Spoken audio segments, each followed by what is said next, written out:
গেছে শাড়িতে নকশা তোলা। রাধা রাধা রাধা। শুভেন্দু কাজ থাকতেই পারে, কিন্তু আমাকে কিছু না বলে একা সে কোথায় চলে গেছে?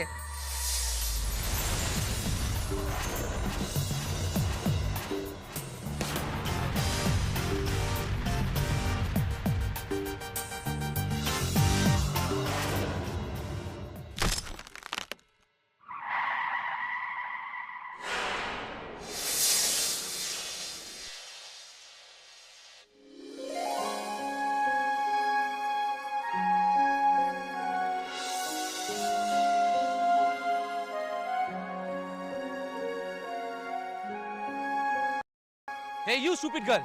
What is this? What is this? This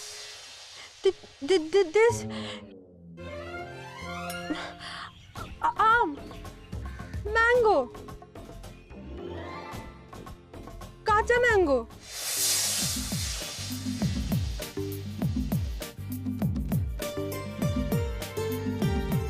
এটা কি আমি জানতে চাইনি? What the hell were you doing there?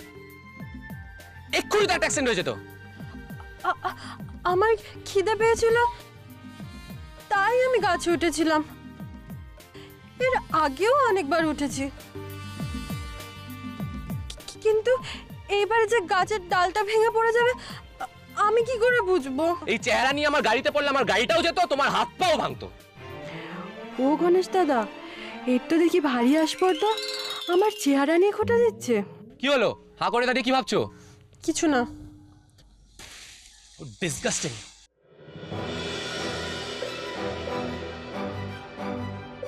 কোথা থেকে যে এসে জুটে যায়, ড্যাম ইট, পুরো মুডটাই অফ করে দিল।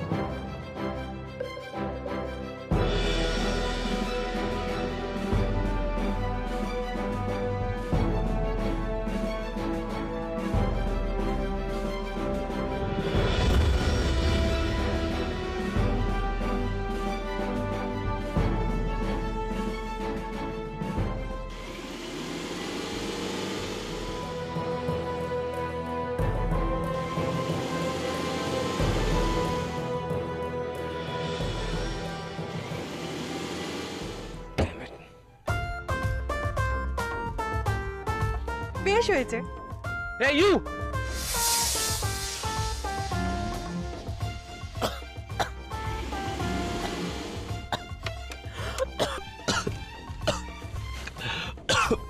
একেই বলে যেমন কর্ম তেমন ফল।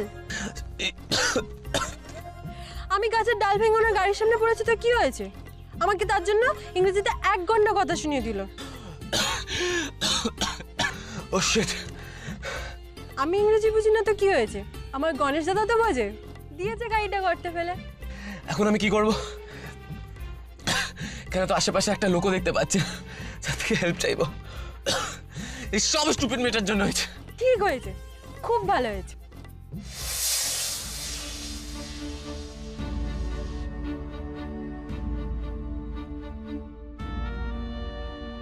শহুরে লোক, একেবারে ননির পুতুল, 1 ফোঁটা ধুলো সয় না।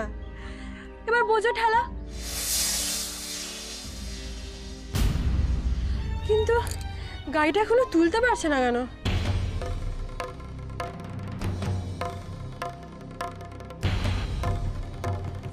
যা লিকপিকের চেহারা, দেখে তো মনে হয় না গাড়িটা তুলতে পারবে বলে।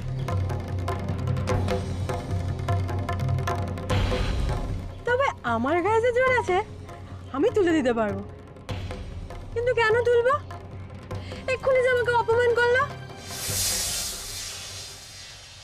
না থাক, আমি বরং তুলেই দিই। বেচারা রোগা মানুষ কেসে কেসে সারা হচ্ছে। তাছাড়া বাবা তো বলে, আমি কারোর ভালো করলে ভগবানও আমার ভালো করবে। কি বলো গণেশ দাদা, তুলে দি হ্যাঁ গাড়িটা?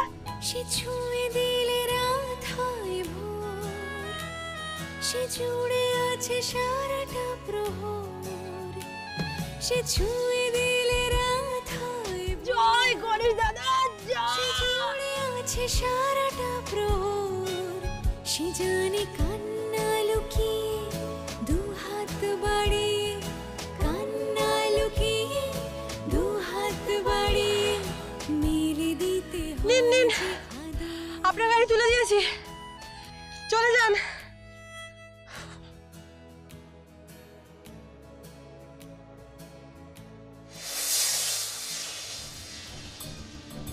কি হলো? এগোচ্ছে না কেন? যাই দেখে আসি।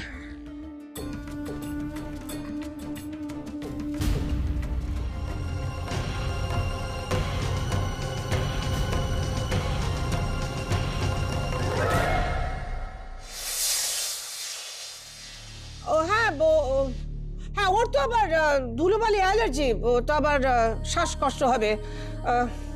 আরে কাজ করো, তুমি ফার্স্ট ফ্লোরে একটা বেশ খোলামেলা একটা সাউথ ফেসিং ঘর ওর জন্য খুলে দাও তো, যাও তাড়াতাড়ি খুলে দাও। ওই এই যে শিউলি, বেছে বেছে ভালো ঘরটা নিজের ছেলেকে দিয়ে দিল, খোলামেলা ঘরে থাকতে পারবে।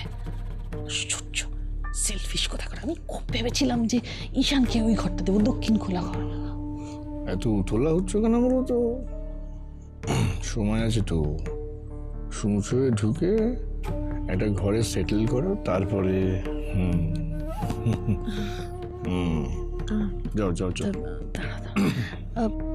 দিদি ভাই, দিদি ভাই বলছি কি,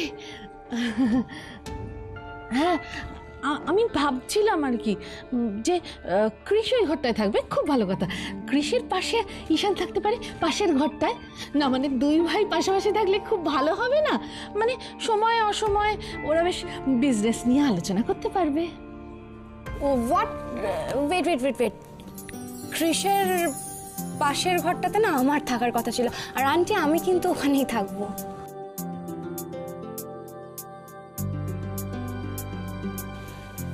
as you wish your highness. ওই ঘরটা যখন তোমার পছন্দ হয়েছে তখন ওই ঘরটা শুধু তোমার। আর वैसे भी আমার একটু বাইরে দিয়ে ঘর হলে ভালো হয়। হ্যাঁ, যাতে তুমি তারস্বরে তোমার ওই ছাই ছাই গান বাজাতে পারো, তারপর মাঝরাত্রিরে অনেক দেরি করে নিশ্চিন্তে বাড়ি ফিরতে পারো, তাই তো? ঠাম্মি ঠাম্মি ঠাম্মি, আমি আমার লাইফটা আমার টার্মসে বাঁচতে পছন্দ করি, যেরকম বাড়ির বাদবাকি লোকেরা থাকতে পছন্দ করে, ঠিক সেরকম। যারা তুমি চান টান করে একটু ফ্রেশ হয়ে যাও, এত ট্রাভেল করেছো, জেট ল্যাগ হচ্ছে তো। হ্যাঁ আন্টি, কিন্তু কৃষ্ণা এখনো আসছে না, কি বলবে বলো তো? চলে এলে একটু আমরা একসাথে কথাও বলতে পারতাম, তাই না? এসে যাবে। আপনি কি শুনছেন? আপনি কি শুনতে পাচ্ছেন আমার কথা? এ বাবা, এতবার ডাকছি তাও তো কোনো কথা বলছে না ছেলেটা। ও গণেশ দাদা, এবার আমি কি করি? ও গণেশ দাদা, বলো না, আমি এবার কি করি?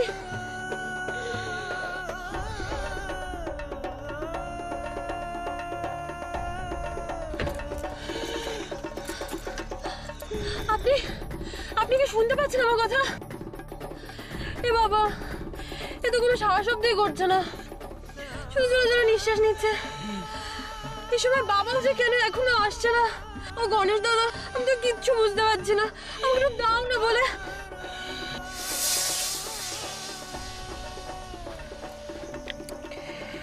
এটা তো যাদের শ্বাসকষ্টের রোগ আছে তারা ব্যবহার করে, আমি টিভিতে দেখেছি। তাহলে কি ওনারও হাঁপানির রোগ আছে?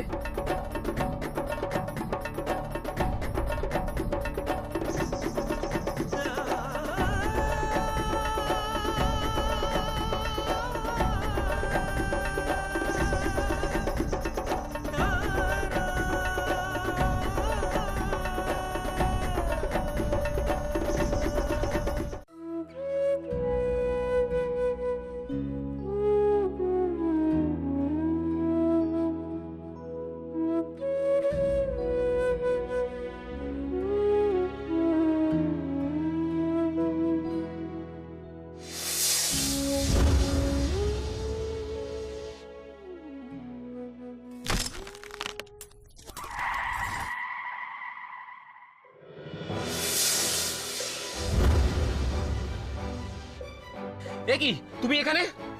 তুমি আমার গাড়িতে কি করছো? নামো বলছি, নামো। নামো মানে? আমি আপনাকে বাঁচালাম আর আপনি বলছেন আমাকে নামো? এই রাধামা, তুই গাড়িতে কি করছিস? দেখি ইনি কে? দেখো না বাবা, ইনি অজ্ঞান হয়ে গেছিলেন, আমি ওনাকে পুকুর থেকে জল নিয়ে এসে বাঁচালাম আর উনি আমাকে বলছেন কিনা নামো। হোয়াট?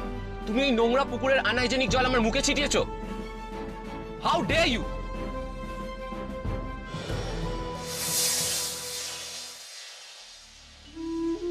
এত মিল!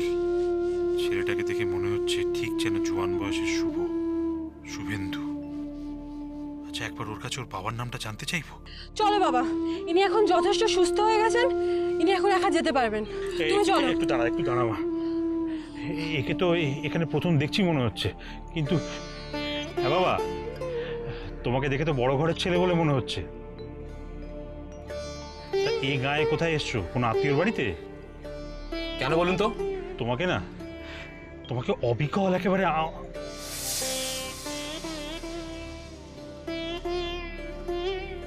না এমনি, মানে তোমাকে এখানে আগে কখনো দেখিনি তো, তাই জানতে চাইলাম আর কি। না, আমি এখানে একটা বিজনেস পারপাসে এসেছিলাম, আমাদের গার্মেন্টসের বিজনেস। শুনেছি নাকি এখানকার শাড়ি খুব চিপ অ্যান্ড পপুলার, তাই সাধারণ মানুষের টেস্টটা বোঝার জন্য একটা সার্ভে করতে এসেছিলাম। গ্রামের লোকেরা নাকি সবাই খারাপ, আর এদিকে ঘুরে ফিরে ঠিক গ্রামেই আসতে হয়েছে ব্যবসার জন্য। কি বললো? সাহস থাকলে আরেকবার বলো। সত্যি তুই এসব কি বলছিস তুই মা? আমি বলতে চাইছি, আপনি যে দেশে এসেছেন সেই দেশটাকেই তো পছন্দ করেন না, তাহলে সেই দেশের মানুষদের পছন্দ বুঝবেন কি করে? আগে যাদের জন্য পোশাক বানাবেন তাদের মনটা বুঝুন।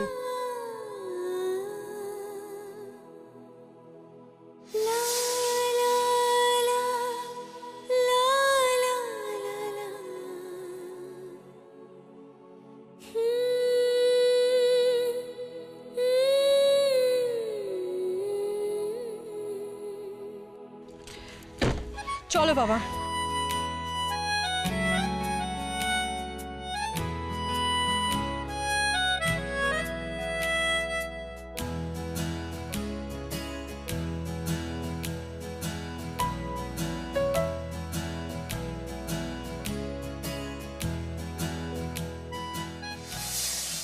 শোভা, আমি তো তোমায় অনেকবার বলেছি যে আমি দুলালকে কথা দিয়েছি। হোয়াট কথা? কিসের কথা? কে সে দুলাল? হ্যাঁ, আমার ছেলে বিদেশে মানুষ হয়েছে, বিদেশে পড়াশোনা করেছে। কোথায় ওই কি ওই মেদিনীপুর একটা অসপাড়া গাঁয়ের মেয়ে, অশিক্ষিত মেয়ে সঙ্গে আমার ছেলের আমি বিয়ে দেবো? What you think?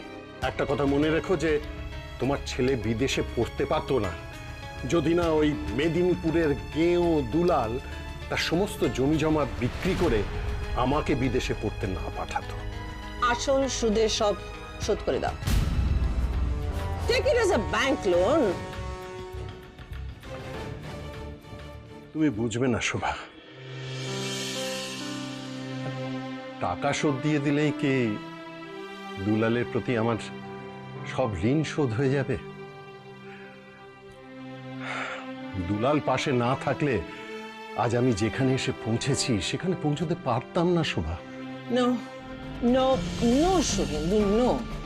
তুমি আজ যেখানে পৌঁছেছো তোমার মেধা, তোমার বুদ্ধি, তোমার পরিশ্রমের জন্য। এনিওয়ে, শোনো, এইসব কথা ছাড়ো। Let me make one thing very very clear. এই বাড়িতে আমার পছন্দের মেয়ে কিন্তু ছেলে বউ হয়ে আসবেন। That's my final decision. Do you understand that? That is my decision একেবারে। I am asking you, why aren't you answering me Suvendu? আমি শোভা, তুমি আজ প্রেশারের ওষুধটা খাওনি না?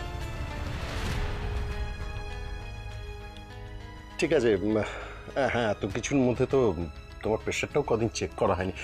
আমি এক কাজ করি, ডাক্তারবাবুকে একটা ফোন করি।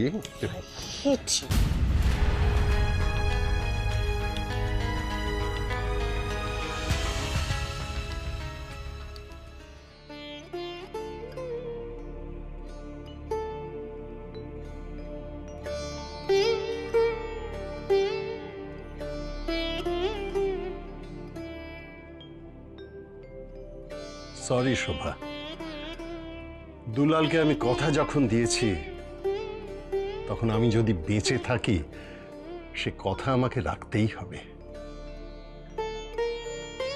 দুলালের মেয়ে রাধাকেই আমি আমার ঘরের বউ করে আনবো। সাবধানে, এই লেডিস আছে বাবা, একটুখানি। হ্যাঁ, এই মালপত্র আছে তো? হ্যাঁ মা, আয় আয় আয়। ভুলে গেছে। এদিকে আয়। ওরে বাপরে বাপ, এই এত ভারী শাড়ির গাঁটি নিয়ে আসা কি মুখের কথা? ভাগ্যিস তুই আমার সঙ্গে ছিলি রাধামা, নাহলে যে আমি কি করতাম তার কোনো ঠিক নেই। আরে মা, বিয়ের নমস্কারী শাড়িগুলো সব দেখে শুনে নিয়েছিস তো, নাকি বাবার টাকা খরচা হয়ে যাবে বলে যা নয় তাই নিয়েছিস? না গো বাবা, আমি যাদের যাদের জন্য প্রণামী শাড়ি নিয়েছি তাদের সবার খুব পছন্দ হবে। শুধু মায়ের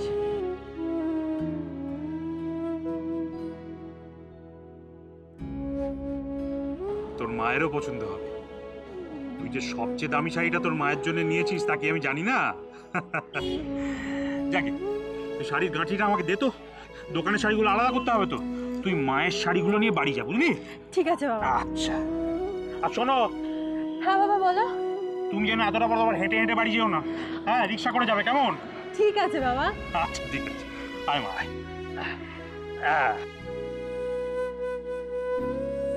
গণেশ দাদা ইঁদুরটা আবার পেটে রন দিতে শুরু করে দিল। এই চেহারা নিয়ে আমার গাড়িতে পড়লে আমার গাড়িটাও যেত, তোমার হাত পাও ভাঙতো। এ কি তুমি এখানে? তুমি আমার গাড়িতে কি করছো? নামো, বলছি নামো। ওই খিটখিটে লোকটার জন্য আমার আমগুলো খাওয়া হলো না। যাকগে, রিক্সা করে বাড়ি গিয়ে এক থালা গুছিয়ে ভাত খেতে হবে। ও রিক্সা কাকা! এই রে, এসে গেছে। ওরে বাবা, আগের বার উঠে আমার রিস্কাটাই পুরো নড়বড়ে করে দিয়েছিল, আমি পালাই বাবা। ও কাকু দাঁড়াও, কোথায় যাচ্ছে? দাঁড়াও না গো। উফ!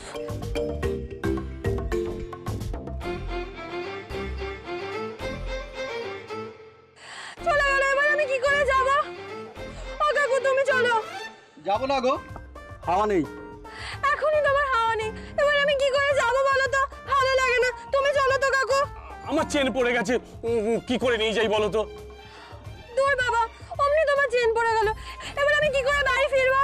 আমার আর ভালো লাগছে না।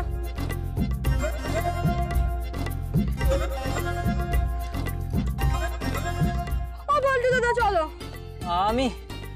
আমি তোমায় নিয়ে যেতে পারবো না গো দাদি, আমার রিস্কে হাওয়া বেরিয়ে যাবে।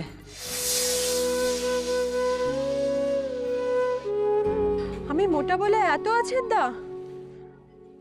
দাঁড়াও, দেখাচ্ছি মজা। তুমি এটাকে ধরো, রিক্সায় ওঠো তুমি। আর তুমি আমায় টেনে নিয়ে যেতে পারবে না তো কি হয়েছে? আমি ঠিক তোমায় টেনে নিয়ে যেতে পারবো। চলো তুমি, তুমি বাড়ি থেকে রিক্সা আর রিক্সা ভাড়া দুটোই নিয়ে যাবে। জয় মা ডাকাত কালী।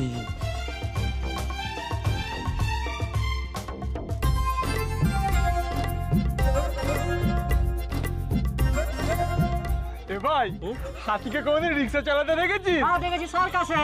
দেখ পিছন ফিরে সার্কাসটা দেখ। বল্টুর মুখটা ছিল পুরো আমসি হয়ে গেছে, দেখ।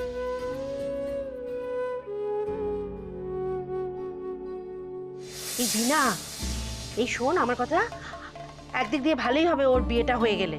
বাপরে বাপ, ওই মেয়ে দিন দিন বসে বসে যা খোরাকি খাচ্ছে আর যা মুটোচ্ছে, ও যাক পরের ঘরে যাক, যত পারে অন্ন ধ্বংস করুক। শোন আমার কথা শোন, শুনতে পাচ্ছিস? তুই কিন্তু এখন থেকে তোর বাবার সাথে সাথে লেগে থাক। জানিস তো তোর বাবা তোর এই শাড়ির দোকানের ব্যাপারে রাধার ওপরে খুব ভরসা করে, কিন্তু আমার তো খুব ভয় করে। বাপরে বাপ, বিয়ের পর ওর বরটাকেও না শাড়ির দোকানে ঢুকিয়ে দেয়। বিয়েটা আগে ঠিকুক তো। আমার খুব সন্দেহ আছে। ওর যা খাওয়া, ওর ওই খাওয়া দেখে ওর বড় ওকে পরের দিনই নাই বাড়িতে বসিয়ে দিয়েছে। মা, এলেন আমার মেয়ে তাঁতি পাড়া মাথায় নিয়ে। এই, আমার জন্য শাড়ি এনেছিস? এই আমার জন্য কি এনেছিস? তোদের জন্য, মায়ের জন্য, আমি সবার জন্য শাড়ি এনেছি। দাঁড়া দেখাচ্ছি। এই নে, এটা তোর। আমার আমার এই তো, এটা তোর। মা, এটা তোমার।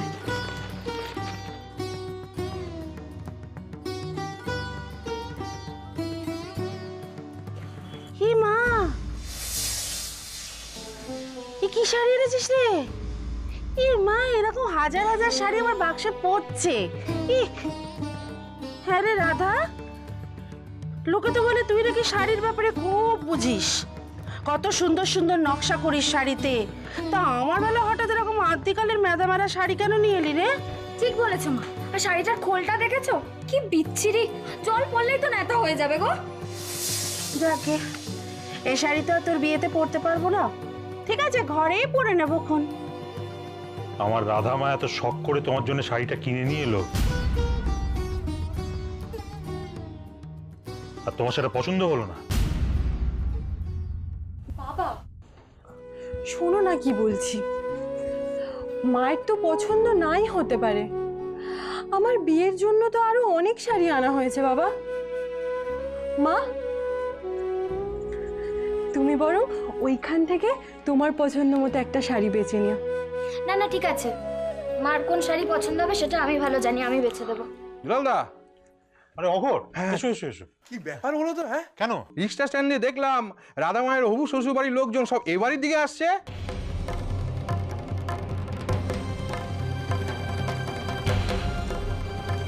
সঙ্গে পাত্রও আছে। নিমন্ত্রণ করেছিল নাকি? না গো, আমিও তো বুঝতে পারছি না। কদিন বাদে বিয়ে, এই সময় পাত্র একেবারে বাড়ির লোকজনকে নিয়ে আবার আসছে কেন? খবর দিয়ে এলো না তো।